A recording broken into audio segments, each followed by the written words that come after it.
Welcome to the D2 podcast where we talk about sports, politics, culture. My name is Dave. I'm Dave as well. Together, D2. That's right.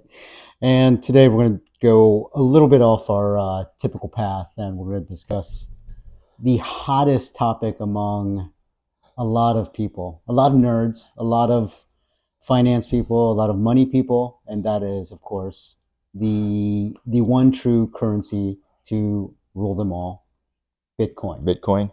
Cryptocurrency number one with a market cap of over $2 trillion at this point. Still far less than the value of gold overall, but growing incrementally every day.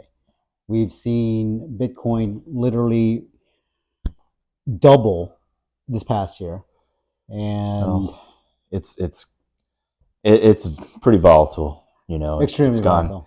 It's gone up, like I remember going up to like 60 or something, 60,000 and dropping below 20,000 at some point in the past couple of years or so. So, I mean, through it all, my experience is I've held the Bitcoin for, a while now and haven't really done anything with it. So as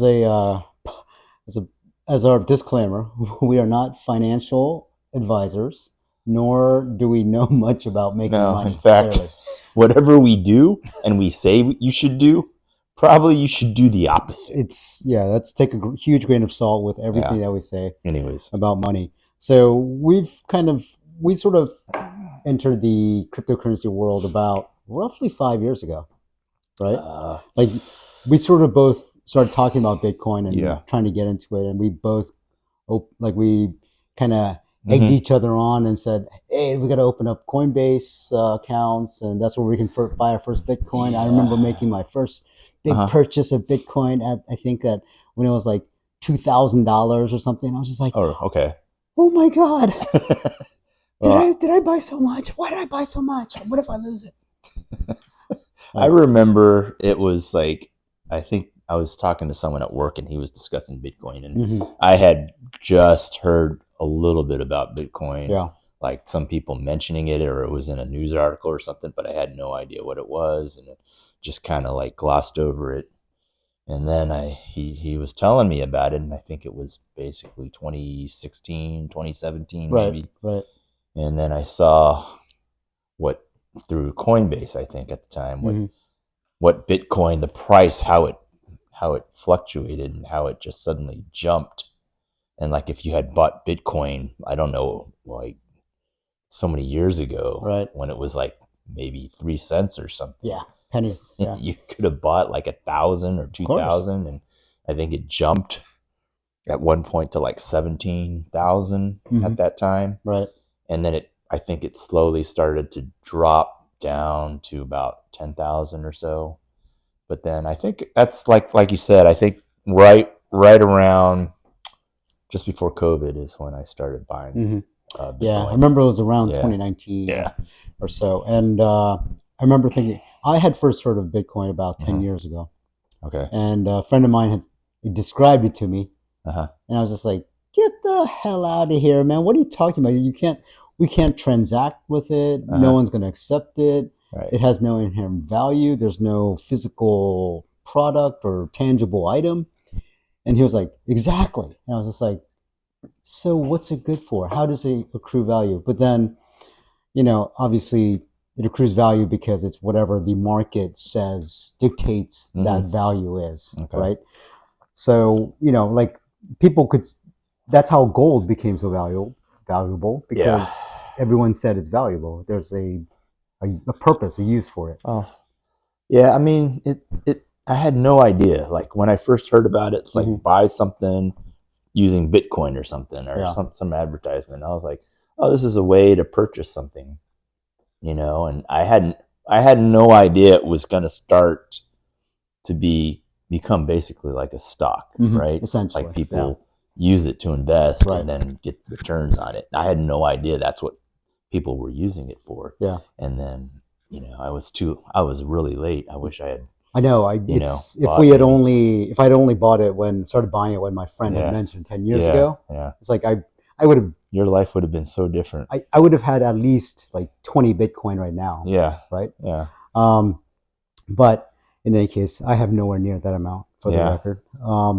So it's kind of like, what's interesting, you said it's kind of like a stock, but Bitcoin enthusiasts have been fighting the idea of calling it a stock, because then it has to go through the same regulations that stocks do. Right. So it's that has been the struggle, like with XRP, of like identifying it as a commodity, right, versus a stock. Well, I mean, it is a currency, I guess, digital currency. I'm not sure exactly how to describe Bitcoin or crypto. I think someone basically said it's just like a certain algorithm or digital mathematical formula or something.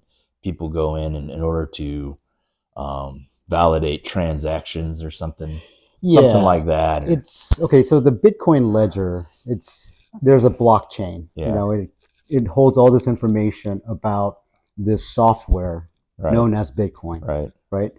And this blockchain is spread throughout the world, and every X number of computers validates each transaction every few seconds. Right.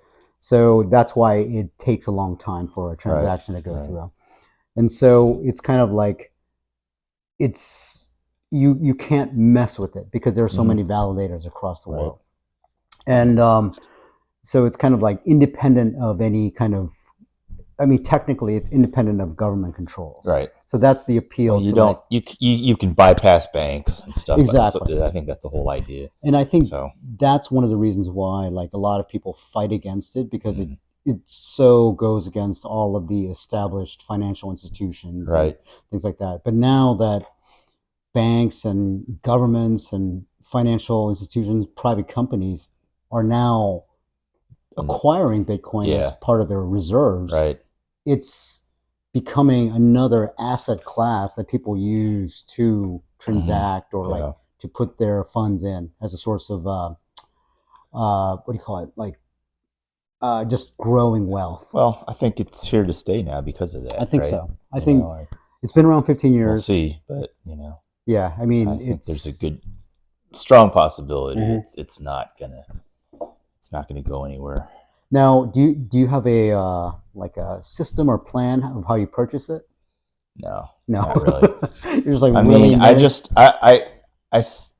during COVID, right around the time Trump announced the big emergency and everything was shut down. All the stocks went down and crypto went down as well. And I saw crypto, like Bitcoin was kind of like at 3,500 or something at some point there, and was it that low? Yeah, I had. Okay. So I was kind of like not sure what to do. Yeah. Because everything had gone down. I was like, well, is it going to go down even more? I think this is probably, this may not be the lowest point. Yeah. This may not be the nadir, but should be fairly close. So maybe I'll just buy a little bit. Right. And so I did buy a little bit, and then it started going up. And it was like the biggest stock in crypto recovery, the fastest ever. So I paid out that I bought like a certain, actually could have bought, looking back, I should have bought more, but I was being very cautious. Yeah, of course. And I just bought like a fraction of a Bitcoin basically. And I bought some like XRP. I bought that because I heard, like you said, that crypto, as far as it's the fastest as far as like transactions going global and stuff like that. Right. So I thought, that has a chance maybe to be really, really big. And then Ethereum as well. I bought some of that, and I think Chainlink, and then I was doing the Coinbase thing where you can take these classes or something. Oh, you learn about the crypto? Yeah, and you get these free crypto. And then I would take it and I would just convert it into Bitcoin or something. That's a good idea. I mean, especially back then, you get like a little bit more. Exactly. So, I mean, I have no strategy. I have no idea. I don't completely understand crypto or Bitcoin. all I know is it holds value. Yeah. What was interesting was, like for me, I thought I had established a strategy where, let's say it hit an all-time high. So like, let's say a couple seasons ago, it's like we hit a all-time high of about 65 or something like that. Right. And then I remember I was like, okay, I felt like we had established a low. I didn't think it was going to go below like 40. Right. Okay. And then suddenly it starts tanking. And I'm like, okay. And I had this in my brain. I'm going to buy a little bit once it goes down 15% each time. Yeah. So I was doing that. Right. Okay. But then it got to like $16,000. Yeah. And I was just like, oh my God, did I just shit out all my money? I was really scared. Yeah. And then part of my mind was thinking, okay, I have enough money to buy like cash on hand to just buy another Bitcoin at 16. Yeah. Right? Right. So I was just like, do I just say fuck it and just do it? Just gamble. Go all in. Right?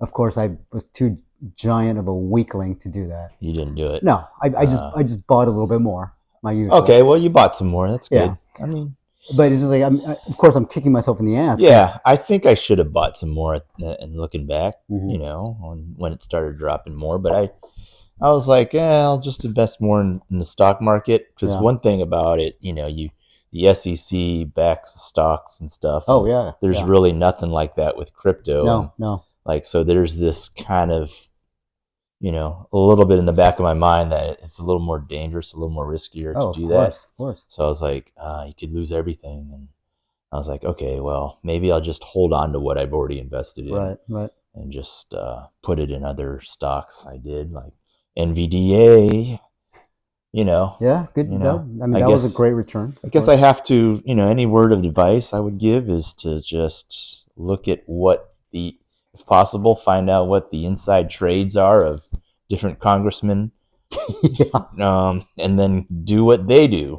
And that's what I ended up doing for you know, Nancy Pelosi's husband. That's right.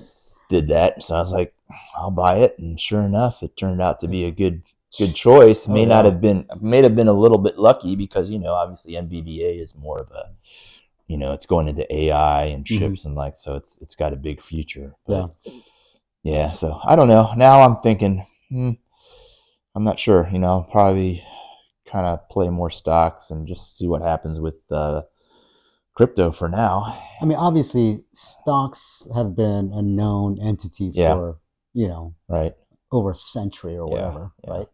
So there's a track record there where you can look back and, you know, they're obviously, we know that the American government is not going to, they're going to bail out stocks all the time. They're going to bail out these banks and shit. Yeah. Now the question is, there's been a lot of talk about a strategic Bitcoin reserve, right? Where they start buying, you know, huge amounts of Bitcoin as used in the same form as like gold. Yeah. And the question is, where's that money going to come from? Like Senator Loomis from, I think, Wisconsin. She has proposed a strategic Bitcoin reserve act, where the goal would be to buy 1 million Bitcoin in 5 years. So I don't know, like, you know, 200,000 each year or whatever it is. And a lot of people are complaining that it is just a sort of cash grab for Bitcoin whales who have a ton of Bitcoin. It's just gonna basically ensure them of never ever having their money go down. Their value is going to go up and it's going to be pretty secure.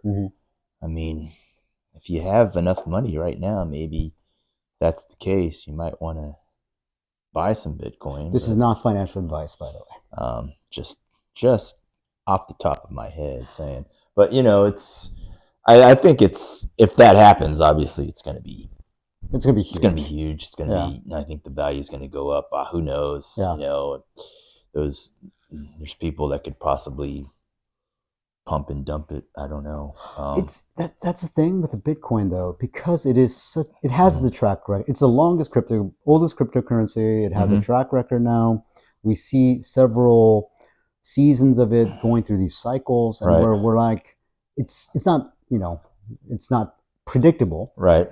But at the same time, it's like if the institutional adoption is just growing, and I feel like because of that, and if more people essentially jump on the bandwagon, sure, it's almost too big to fail at a certain point. And by fail, I mean like go to zero. Yeah. I don't think it's gonna go to zero, but like you said, I think it's gonna continue to rise. I think it's just much more volatile than stocks. Most stocks, definitely. But it's gone up. I think I read somewhere or heard from somewhere that it's gone up every year, an average of like, I don't know what it was in a crazy percentage. Yeah, it's like 100%. Yeah, around 100%. Like, and that's from its including inception. Yeah, when it goes down and drops like 80% in value at times and stuff. Because it goes on these parabolic runs where it's just like shoots up. Like I said, it's doubled this past year. Yeah.